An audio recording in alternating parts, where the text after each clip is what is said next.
Notre système de santé est à bout de souffle. C'est un état des lieux qu'il faut faire partager autour de nous, qui est partagé par la plupart du grand public selon les enquêtes, qui n'est pas totalement partagé par ceux qui gouvernent ce système de santé, que ce soit les politiques ou la haute administration. Donc il y a un état d'urgence par rapport à notre système de santé qui peut paraître encore acceptable aujourd'hui, mais c'est la tendance qui compte et cette tendance est déclinante. Alors il est à bout de souffle financièrement. On parle très souvent du trou de la sécurité sociale qui est un trou relativement artificiel parce qu'on ne peut pas mettre au même niveau les recettes et les dépenses, mais c'est quand même un déficit qu'il faut combler. C'est un déficit de 86 milliards depuis 2000, généré uniquement par l'assurance maladie, là où l'assurance maladie allemande a généré un excédent de 19 milliards. Dans les 3 années qui viennent, l'excédent prévu est de 26 milliards. Alors, dans les conditions de marché actuelles, c'est un vrai souci. On ne peut pas continuer dans cette tendance. Donc, premier problème financier. Deuxième problème social. Il y a une inégalité sociale croissante d'année après année dans notre système de santé. Inégalité sociale d'accès aux soins qui touche principalement les soins courants. Ce qui fait qu'encore une fois, socialement, c'est relativement acceptable aujourd'hui. Mais de mon point de vue, si on continue sur cette tendance, on va arriver à une inégalité sociale pour les affections de longue durée, pour les maladies graves, ce qui poserait un vrai risque social. Il y a la double peine de l'ouvrier qui vit 7 ans de moins et qui a une espérance de vie sans incapacité de 10 ans de moins que le cadre. Bon, donc, inégalités sociales qui sont croissantes.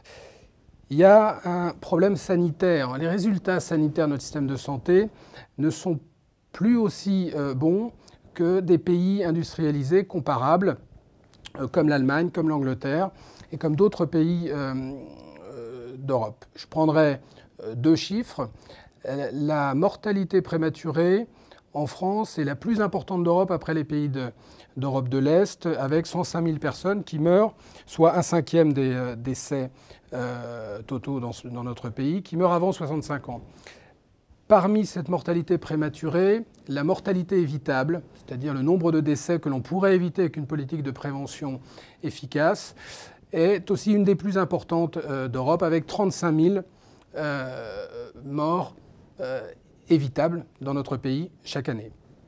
Alors, on voit qu'on a mis l'accent sur la prévention routière, qui a permis quand même de sauver à peu près 6 000 vies depuis la mise en place de cette politique de prévention routière. On est passé de plus de 10 000 à moins de 4 000 morts par an. Voilà, si on extrapole à ce qu'on pourrait faire par rapport à cette mortalité évitable, on voit que véritablement un investissement serait extrêmement intéressant. Notre système est aussi, de mon point de vue, à bout de souffle sur un plan organisationnel. Notre système a été organisé dans les années 50 du siècle passé, donc là où on mourait principalement de pathologies aiguës. Aujourd'hui, les enjeux sanitaires sont radicalement différents avec une explosion des maladies chroniques et on ne gère pas un malade chronique de la même façon qu'on gère un malade aigu. Donc il faut revoir les missions de l'hôpital, revoir les missions de la médecine libérale et certainement aussi revoir les missions de l'État en matière de santé. On pourra en parler ultérieurement. Donc, je pense que ce constat est indiscutable d'un système qu'il faut réformer, sans quoi on va arriver véritablement en 2e division des pays industrialisés en matière de santé, là où on était un des modèles il y a une vingtaine d'années. Alors, comment réformer le système ? De mon point de vue, il faut d'abord proposer un cadre global. Il faut donner une vision à 20 ou 30 ans. Il y a tellement d'intérêts catégoriels, tellement de corporatisme dans ce secteur, que si on y va par petit bout, comme on essaie de le faire depuis un certain nombre d'années, ça sera extrêmement difficile à faire accepter. Donc il faut donner une vision globale, et pour ça, on peut penser à une nouvelle génération de protection sociale. On est à la fin d'un cycle de protection sociale.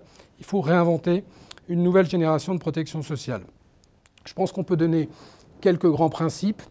Le premier, c'est la notion de droit et devoir. En matière de santé, le citoyen a aujourd'hui des droits, un droit d'accès à des soins de qualité, mais n'a pas de devoir associé à ses droits. Ce qui fait qu'il y a une consommation relativement débridée et que finalement, le médecin comme le patient fait à peu près ce qu'il a envie de faire.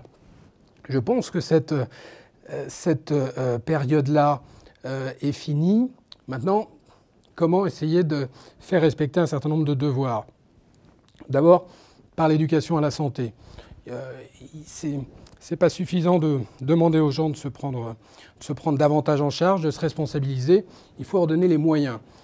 Donc il faut développer une politique d'éducation à la santé beaucoup plus importante que ce qu'elle est aujourd'hui, et surtout la faire passer par le corps médical et par le milieu scolaire, mais aussi par le domaine des entreprises. Il faut sortir la santé des hôpitaux, il faut l'amener sur les lieux de travail, dans les associations, dans les clubs de sport. Donc ça, c'est une première étape. La deuxième étape, c'est de trouver des moyens de responsabiliser les patients qui sont à la charge, à 100%, de la collectivité. C'est le cas de notre système de prise en charge des affections de longue durée, où il y a un remboursement à quasiment 100%. Pas mal de polémiques là-dessus, parce que ce n'est pas véritablement 100%, mais enfin, considérons que cette très grande partie des soins sont pris en charge par la collectivité. Et là, je propose de mettre en place un pacte civique santé, qui est un engagement moral de la personne, de prendre connaissance des principales données sur sa pathologie et de respecter un parcours de soins qu'il faut mettre en place, dont on a essayé plusieurs expérimentations, mais je pense qu'il faut le mettre en place, où vous avez l'obligation de suivre ce parcours de soins coordonné, fléché, qui correspond à assurer votre présence pour un certain nombre de consultations. Et ce parcours de soins serait coordonné par le médecin généraliste, qui est probablement le mieux placé pour ça, et qui comprendrait 3 acteurs: le médecin généraliste, le spécialiste et le centre hospitalier. C'est ce qui se passe dans les pays nordiques, en Allemagne, c'est ce qui se passe en Hollande, avec des modalités relativement différentes. Mais je pense qu'il est temps aujourd'hui, pour optimiser la productivité des soins, pour véritablement responsabiliser les patients et pour améliorer donc la performance de notre système, de mettre en place ce système. Voilà. Pour un autre exemple d'un principe que je pense important, c'est la transversalité de la gestion politique. Je pense qu'il faut sortir aussi la santé du ministère de la Santé, la politique du logement, la politique de transport, la politique de la ville, la politique de la sécurité publique. Toutes ces politiques-là doivent prendre en compte des objectifs sanitaires, parce que la santé n'est pas uniquement du domaine médical, mais est un sujet très transversal qui concerne quasiment toutes les activités de l'État et du gouvernement. Alors après ces grands principes, je n'ai pas le temps d'en développer d'autres, mais voyons trois réformes concrètes que l'on pourrait faire. Je pense qu'il faut maintenir un système solidaire sur les grands principes qui ont fondé la sécurité sociale, d'une égalité d'accès à des soins de qualité pour toute la population. Pour maintenir ce système solidaire, je propose de faire entrer les mutuelles dans le financement des affections de longue durée. Pourquoi les mutuelles? Parce que le système de mutualisation, qu'il soit privé ou public, permet, en théorie, cette égalité d'accès aux soins. Et je pense que l'assurance maladie ne pourra pas, étant donné la croissance de ces dépenses liées aux affections de longue durée, prendre en charge sur le long terme ces affections-là.